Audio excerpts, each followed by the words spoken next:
The moment I stood outside the glass cafe, watching my ex laugh the same laugh that once belonged to me, my chest tightened like a door slammed shut on a past I wasn't ready to face. The city kept moving, cars whispering by, strangers living their lives, while I stood frozen with a lie already forming in my mouth. I had promised myself I was over her, that the betrayal no longer mattered, that I had grown stronger. But strength is a strange thing, it looks solid until the past shows up uninvited. That was the moment I did something reckless, desperate, and quietly life-changing. I asked my boss to pretend to be my girlfriend, and the question that followed would alter the course of both our lives in ways neither of us could have imagined. Before the story pulls you any deeper, let me ask you something from the heart. If you believe in kindness, in second chances, and in the quiet power of compassion to change broken lives, please take a moment to like this video, share it with someone who needs hope, leave a comment, and subscribe to our channel, The Kindness Chronicles. Your support keeps stories like this alive, and you never know whose heart might be healed by what you share today. I was never the bold type. At work, I was the reliable one, the man who arrived early, stayed late, and kept his head down. My boss noticed results, not noise, and she was the kind of leader who didn't need to raise her voice to be respected. She carried herself with a calm confidence that made the office feel steadier just by her presence. I admired her in a professional way, the way you admire a lighthouse from the shore, knowing it exists to guide but never imagining you'd swim toward it. She was successful, composed, and, to me, completely out of reach. My breakup had happened a year earlier, but time had not been the healer everyone promised. My ex had left suddenly, taking with her the future we'd planned and the version of myself that believed love was always safe. When I learned she'd be in town with her new partner, something old and bitter rose up in me. I didn't want revenge. I didn't want to hurt her. I just didn't want to look small in front of the person who once knew all my weaknesses. Pride is a fragile thing, and mine was already cracked. The idea came to me in a rush of panic, the kind that feels like drowning while everyone else breathes normally. I saw my boss step out of her office, phone pressed to her ear, expression focused but gentle. The thought was absurd, inappropriate, and yet it rooted itself in my mind with terrifying speed. I told myself I wouldn't do it. I reminded myself of boundaries, professionalism, common sense. But fear is louder than reason when it's desperate to protect your heart. Asking her felt like stepping off a cliff. I explained everything too quickly, my words tumbling over each other, confessing my embarrassment, my fear, my foolish plan. I expected rejection, maybe even anger. Instead, she listened. Really listened. Not with judgment, but with a kind of curiosity that surprised me. She didn't interrupt, didn't mock, didn't dismiss my feelings as trivial. When I finally stopped talking, breathless and ashamed, she asked what she would get out of it, not with cruelty but with a half-smile that suggested she was testing the weight of the moment.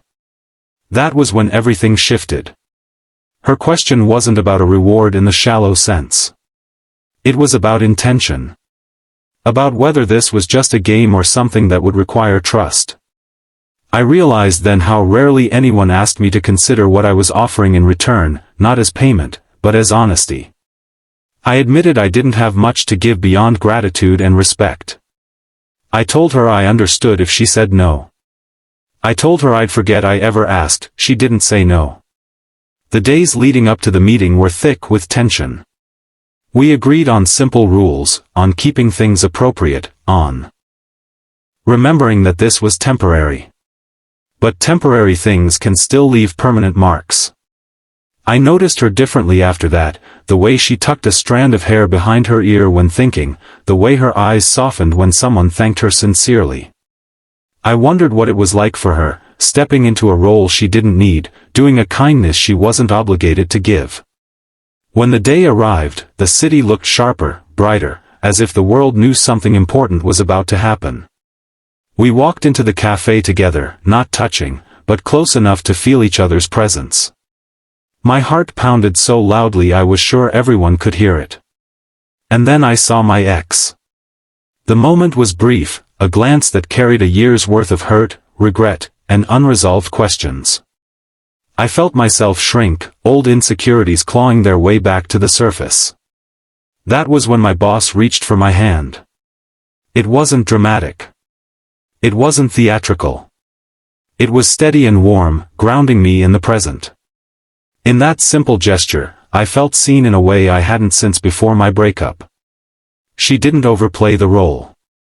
She didn't try to impress anyone. She simply stood with me, as if that was exactly where she belonged.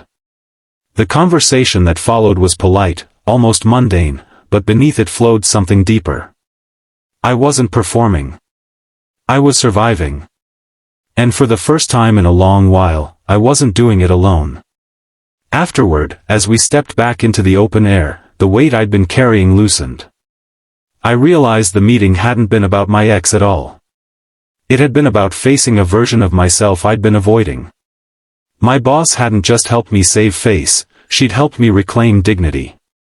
That realization scared me more than the original plan ever had. In the weeks that followed, something between us changed. Not in a way that violated boundaries or rushed into romance, but in a quiet deepening of understanding. That we talked more. We listened better.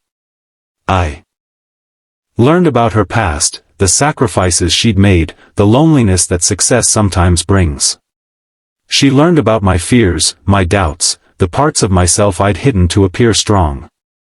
The office remained professional, but beneath it ran a current of mutual respect that felt new and alive. The real challenge came when I had to decide what to do with my feelings. Gratitude can blur into affection, and affection can grow into something dangerous if left unexamined. I questioned myself constantly. Was I confusing kindness for love? Was I projecting my need for healing onto the nearest safe presence? These questions haunted my quiet moments, forcing me to confront my own emotional honesty. What surprised me most was how she handled it. She never assumed. Never pushed. She gave me space to sort myself out, proving through her actions that care doesn't need to demand anything in return. That patience became a mirror, reflecting the kind of person I wanted to be. Slowly, I found my footing again, not because someone rescued me, but because someone believed I could stand on my own. Time did what time does best. It softened edges. It clarified feelings. One evening, long after the memory of my ex had lost its sting, I realized something profound. The most important thing my boss had given me wasn't the illusion of a relationship. It was the reminder that kindness can arrive unexpectedly and still be genuine. That people can show up for you without trying to own you. That healing often begins with being treated gently when you least expect it. When change finally came, it wasn't explosive. It was quiet and deliberate, built on conversations that mattered and silences that felt safe. Whatever we became, or didn't become, was rooted in respect first. And that made all the difference. I had walked into that cafe trying to hide my pain. I walked out of that chapter understanding that vulnerability, when met with compassion, can transform embarrassment into growth. As this story draws toward its close, I want to speak directly to you.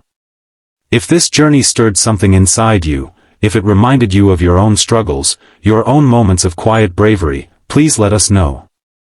Like the video, share it with someone who needs reassurance, and subscribe to the Kindness Chronicles so more stories of humanity and hope can find their way into the world. Your engagement tells us these stories matter, and that kindness still has a place in our lives. Before we end, I have one special request from the heart. Please comment below with the words, "Kindness changes lives," and, if you feel comfortable, share a moment when someone's small act of compassion made a big difference for you. Your story might be the light someone else is searching for today.